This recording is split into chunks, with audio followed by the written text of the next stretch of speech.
was a wreck. I remember who I was.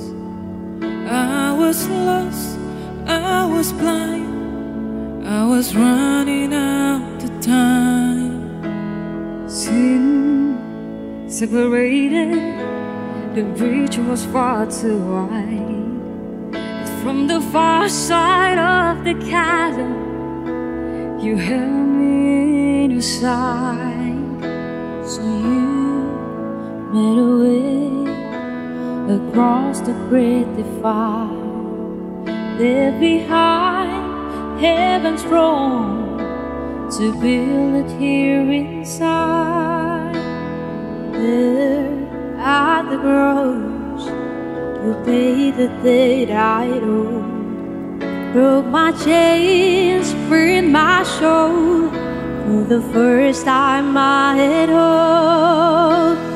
Thank you, Jesus, for the blood applied. Thank you, Jesus, it has washed me white. Thank you, Jesus, you have saved my life. Brought me from the darkness into glorious light.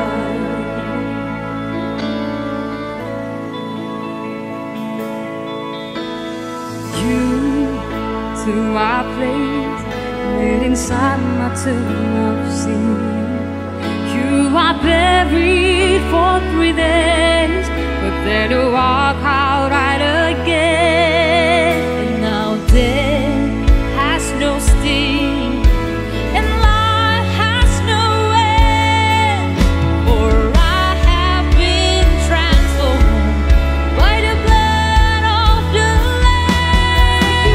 Thank you, Jesus, for the blood applied.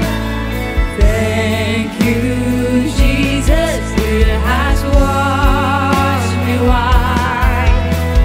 Thank you, Jesus, you have saved my life. Brought me from the darkness into glorious light. Oh, there is nothing stronger than the wonder-working power of the blood. The blood that calls us sons and daughters. We have ransomed all the power of the blood. The blood. There is nothing stronger than the wonder-working power of the blood. The blood that calls us sons and daughters. We are ransomed by the Father through the blood. The blood. Thank you, Jesus, for the blood applied. Thank you, Jesus, it has washed me white. Thank you, Jesus, you have saved my life.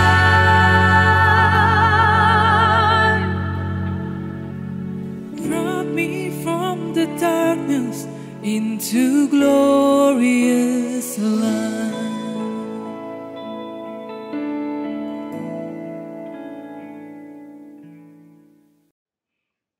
Salam saudara, selamat pagi. Kita ketemu kembali pagi ini dalam Morning Devotion. Selamat pagi saudara-saudara, apa kabar? Saudara, kita akan baca firman Tuhan dari Markus pasal yang ke-15 ayat 16 sampai 20. Demikian firman Tuhan. Kemudian serdaru-serdaru membawa Yesus ke dalam istana, yaitu gedung pengadilan, dan memanggil seluruh pasukan berkumpul. Mereka mengenakan jubah ungu kepadanya, menganyam sebuah mahkota duri dan menaruhnya di atas kepalanya. Kemudian mereka mulai memberi hormat kepadanya, katanya, "Salam, hai Raja orang Yahudi." Mereka memukul kepalanya dengan bulu dan meludahinya dan berlutut menyembahnya. Sesudah mengolok-olokkan dia, mereka menanggalkan jubah ungu itu daripadanya dan mengenakan pula pakaiannya kepadanya. Kemudian Yesus dibawa keluar untuk disalibkan. Saudaraku, pada pembacaan kita, peristiwa ini terjadi setelah Pilatus memutuskan untuk Yesus disalibkan. Yesus telah diadili, telah dihukum, dan ditinggalkan oleh semua orang.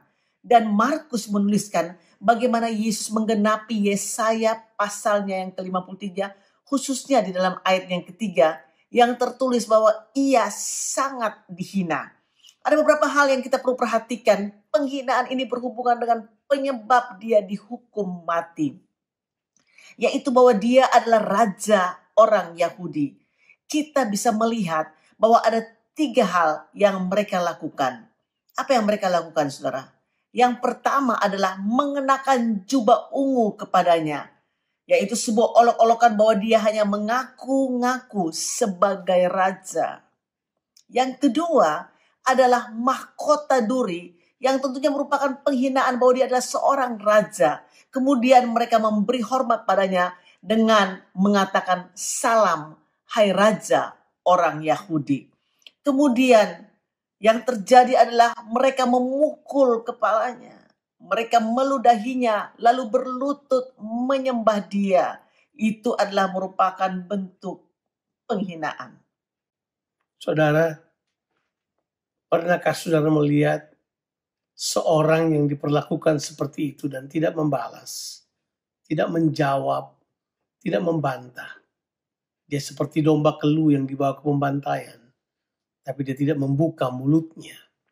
Tapi secara khusus yang dibahas dalam pembacaan kita ini, narasi Markus menunjukkan bahwa dia diolok-olok, dia dihina sebegitu rupa.